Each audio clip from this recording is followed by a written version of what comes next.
everyone, Sky Cowan's here at Shakti Fest 2019. I'm joined by Saul David Raye, who is a renowned yoga teacher and kirtan artist. Thank you so much for being with me today.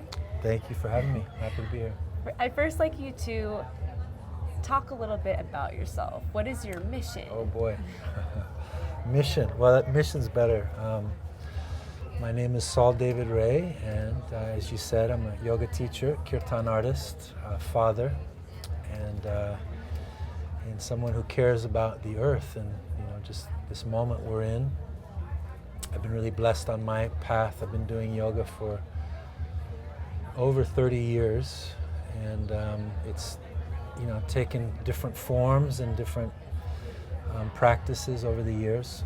And I've been really fortunate to be a teacher, a lot of, just over the years at festivals, trainings, and just teaching others classes. And my own path really started, when I was a teenager. I had a friend of my father's who was a Buddhist monk, showed up in my living room, and I'd never met anybody like that. He was, I didn't really have these words at the time, but he was just present, centered, heart open.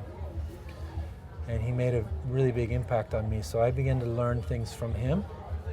And I was still a teenager, so I was doing all that stuff. But I was also in the music business at a young age. And I kind of reached a point where I just realized if I kept going in the music business, it wouldn't be healthy the way that it was back then. And I had these practices of yoga, so I went to live with him in a forest in West Virginia. They had a Buddhist ashram there. So that's where it really went deep for me. And I realized that was the direction that my life wanted to go in. It spoke to me more than anything else. And then just over the years, I lived in Asia for quite a few years. I've studied with different teachers, healers, came back to the music, which I had left, through the music of India, the kirtan we're doing, but also mantras, the science of sacred sound. And for me, it was like I realized what was missing in my previous experience. And so it was just this connectedness and spirituality from this ancient tradition. And so over the years, I've been sharing and just, at the same time on my own path to go deeper. And you asked about mission, and we actually have a word in Sanskrit in the yoga tradition.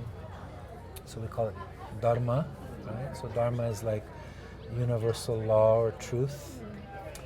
And then we have Swadharma, and that means our own personal experience of that, our own expression of truth. And you could also say what our path is in the world. And so for me, I'm really clear that, I'm meant to, help others, facilitate them in coming home to their bodies, to their breath, in heart opening and awakening. And I use the tools of yoga. So you found your Dharma. How does one begin to find that? Because I think many people are struggling to find, what is my purpose? What is my path? What is my mission? Yes. So how does one start to navigate and actually discover what that is? Yeah, that's a great question. So there's a quote attributed to the Buddha, and it says, "The way is not written in the sky, it's written in the heart." And in our modern culture, and first of all, just for anybody that is struggling with that, with a sense of purpose, that's okay too. Like it's totally great to be where you are. We can't actually be anywhere else, right? But it's in moments of challenge and crisis that we often can get more introspection, to feel deeper and to want to know those deeper answers. Our modern culture pretty much tells us we're here to have a good time, to buy stuff. And, and then, of course, then the subtext is, but you have to have a job. You're as valuable as how many followers you have on Instagram, or, how much money you have, or how cool you are. And so many people struggle with just fitting in, right, in society. Some of us are really sensitive. And we live in this culture that it can be incredibly oppressive. And we see the laws that are created and how many people are suffering. In America, we have millions and millions. I think it's like 45 million. Well, no, not that many, but there's I forget the number, but there's a huge number of people that live below the poverty line. And so we're all doing all this kind of, work, stress, and then we're trying to find happiness, we're trying to do all this stuff. So how do you find your path in a world, and I'm sure if you're young, it's like a world that often doesn't even make sense. Most adults are say one thing and do another, right? And the world, like the governments and everyone's saying, do this, but they're totally hypocrites, a lot of them. So the tradition of yoga, and there are many traditions like this over the earth, the indigenous wisdom traditions. If you follow your own roots back, you'll find them. Show that they teach that we also have an inner journey.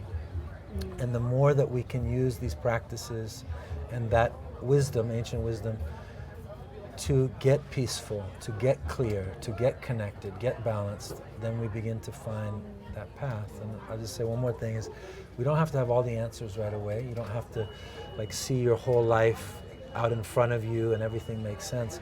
It's really about learning to follow your intuition, which is our God-given or spirit-given, life-given intelligence, and to be right in your own heart. We talk about following our intuition often in this community, in this spiritual path. And sometimes I struggle with the difference between my intuition and my head, and that relationship can get blurry when I feel like something feels intuitive, but maybe it's just fear talking. I think fear and intuition can sometimes be a little bit tricky to figure out. It's so how do you common discern question. between the two? Yeah, so right away, if fear is involved, it's not intuition. That's how you know. So the intuitive, I can also only share what my experience is because we're all wired differently, but intuition, and so we have in yoga, we have this thing called the intuitive mind or the wisdom mind, which everyone's tapped into, and we actually have a lot of correlation with science in terms of our right brain and the electromagnetic fields of the heart. They show powerful synchronicities when certain alignments happen. So what I would say is that your deep inner voice, your inner wisdom, is coming from a place of knowing and embodiment. And we all wrestle with being too much in our heads. Like we've all been conditioned some amount in self-doubt, self-criticism, fear. When that voice is there, that's not the intuition. Just keep going deeper, keep getting stiller. And as you open to that, you start to feel it in a very resonant way. And just last thing is we're all, we have these 5 main senses. Some of us see things, literally just see them. I don't work that way, but every once in a while, that's we have that kind of clairvoyant, right?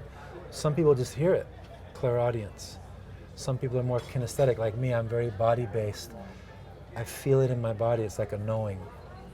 And then isn't it like when you're in a situation where you just know you're in the right place or with the right people, you feel that. I want to go back to what you mentioned about science, because what I like to explore is the science and research behind a lot of these wellness trends, and in spirituality, I'm always asking the question of how spirituality and science intersect. And there is research being done on how intelligent the heart is and our connection between the brain and the heart. And there's amazing research emerging in that space. So how do you think science and spirituality can intersect in a way that is accessible to everyone, where it makes sense? Because it can be separate in our culture. Yeah. So that's actually very important that they do intersect.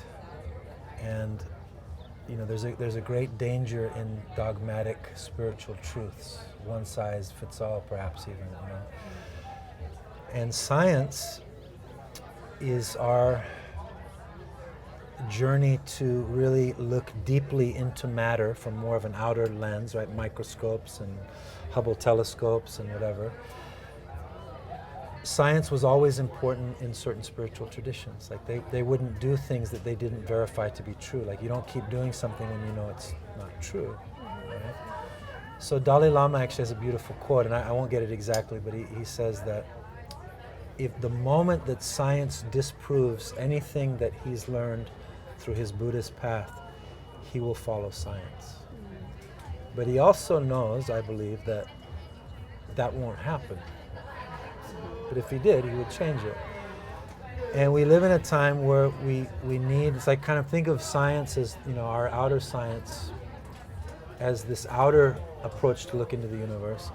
And then these ancient inner paths of meditation that, Jesus, it's documented, spent time with the Essenes in the desert. They practiced meditation, holistic living. You find this in India, the shamans in Peru, really all over the world.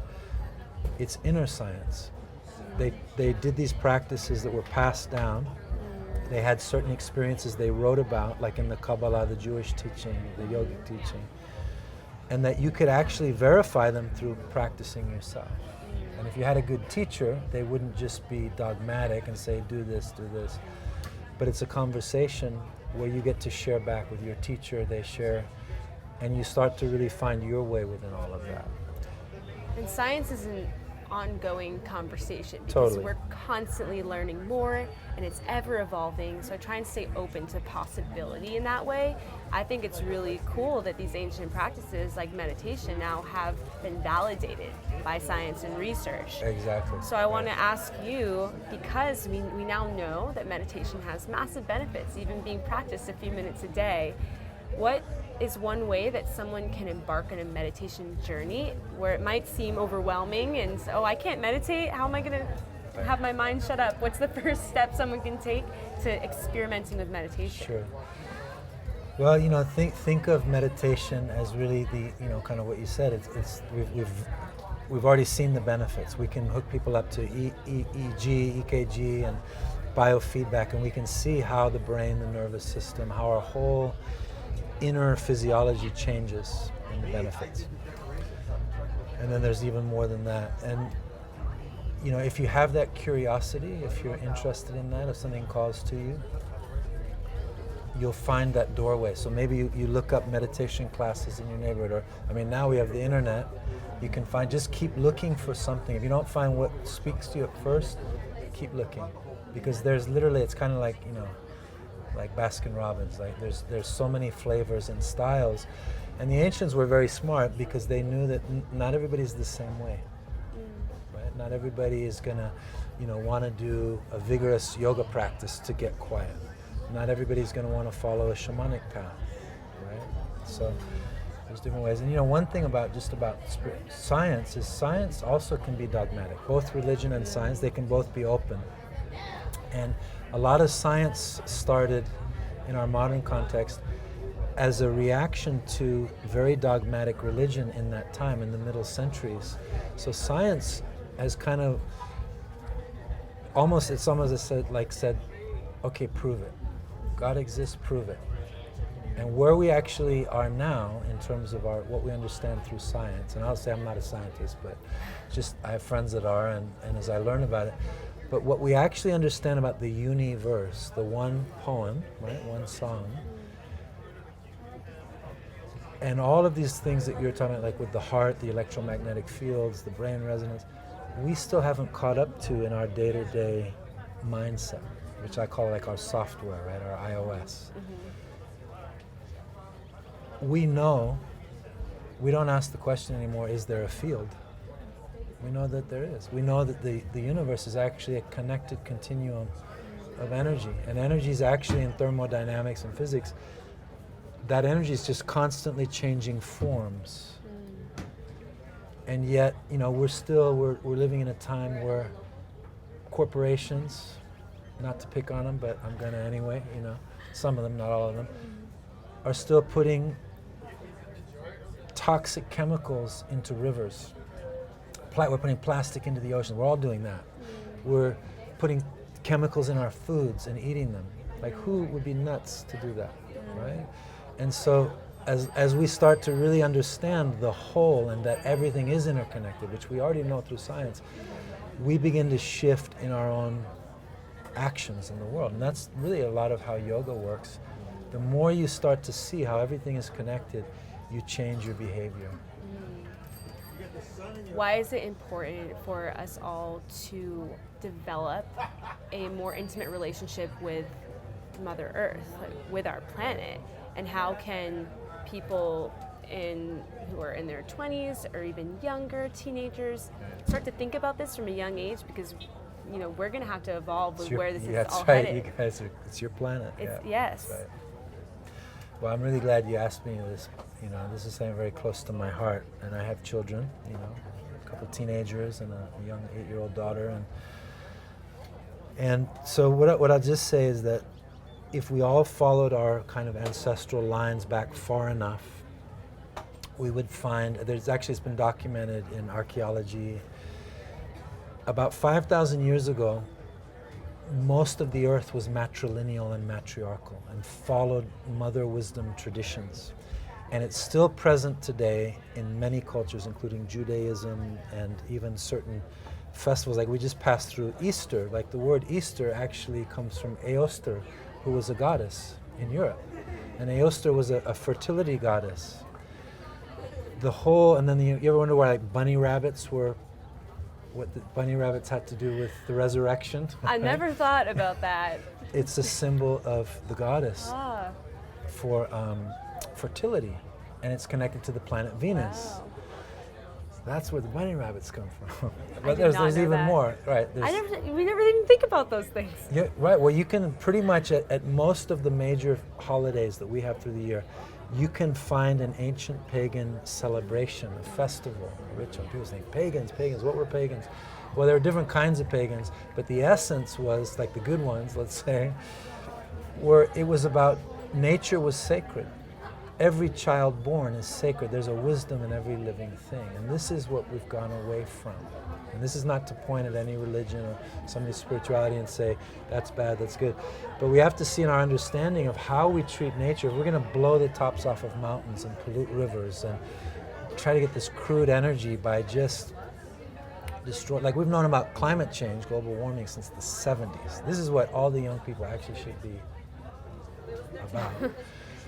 Because we've known about this since the 70s, 80s, and instead of really putting energy into renewables and sustainability, the fossil fuel industry, I'm going to call it out, fossil fuel industry and others, put a lot of money into paying politicians, put a lot of money into a narrative that was also advertising dollars, which was all being fed this narrative through media, right? To keep us buying things, to keep us thinking that was way far outside of the reach. We now know it's not. We know that climate change is here. We know it's not just human-made, but humans are having such a huge effect. And it totally makes sense to any sane person to not live in a way that's going to destroy your home, right? And I think that's why, I talk to my younger relatives, and I respect them, and we have beautiful dialogue. And there's a lot of anger, and there should be. Personally, to change it. I do feel angry.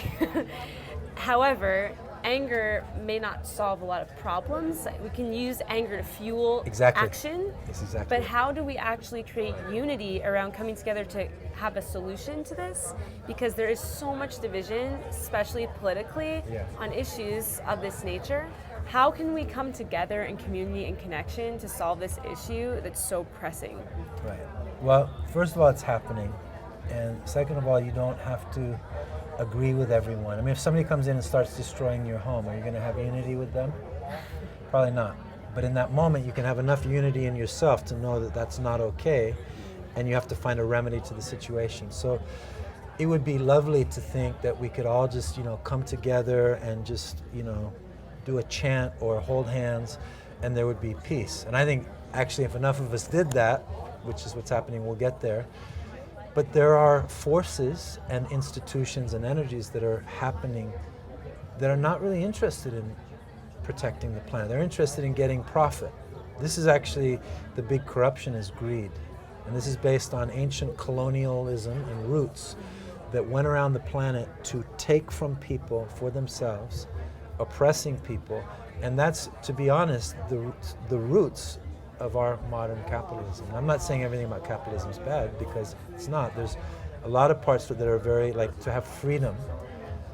But in our culture here, we have so much, and a lot of that is being taken from people who have nothing, right?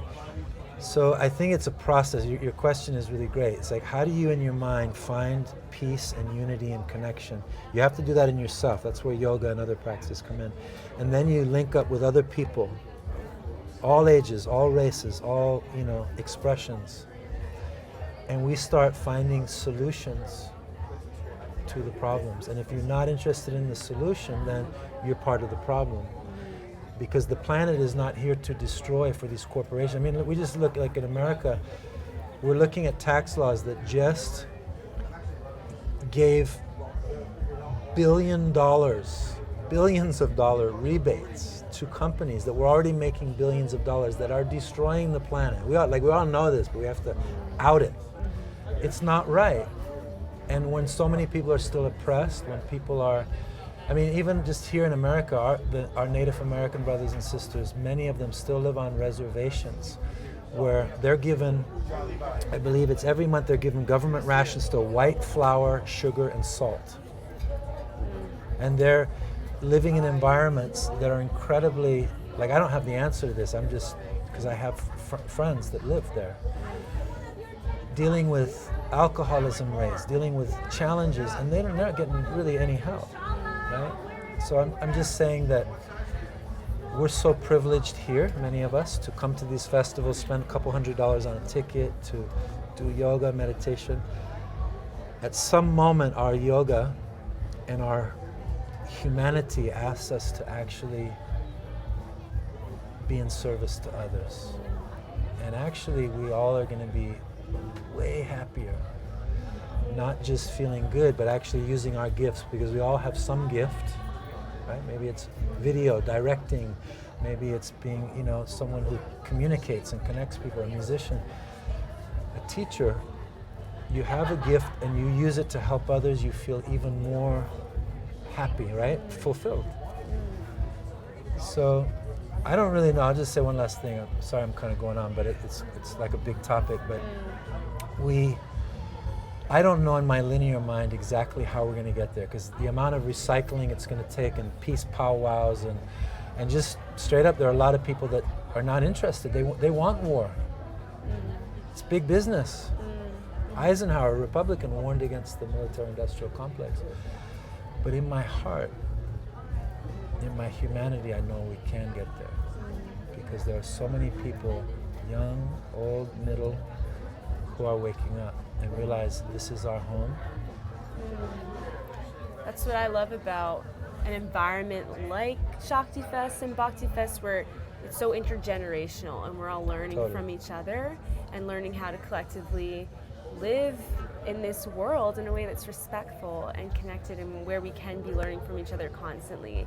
So I'd just like to ask you one last question. I guess, what's the biggest piece of advice or lesson that you would share with young people for how to move forward in this chaotic world? Well, we know through some scientific experiments that IQ, which is very important, but it seems to have no bearing on happiness. And I'm not saying don't study, because definitely study, but EQ actually does, and that's back to what we were talking about earlier, so we know that the human heart generates electromagnetic fields, and they're actually up to thousands of times stronger than any other part of our body. And that just in and of itself, that's a mystery, isn't it? Mm-hmm. And then you have all of our, probably favorite love songs, poetry, holidays, families, so many things. Like I say, all roads lead to the heart. This is not only do religions, Jesus talked about the heart, right? Yoga talks about the heart. Your heart is actually an incredible, multi-dimensional processor that exists in many levels of being. And when you follow your heart in life, it will lead you to the right place. And if you don't know how to get there, just ask the question. And the last thing I'll just say is that our modern wisdom culture has lost a lot of its wisdom. It's lost its mother wisdom. And it's there, it's in so many places if you look for it, right? Jesus said, seek and you shall find. If you really look for goodness in others, you'll see it. If you look for a healing path, a peaceful path, you'll find it. Thank you so much for being with me here. Namaste to you.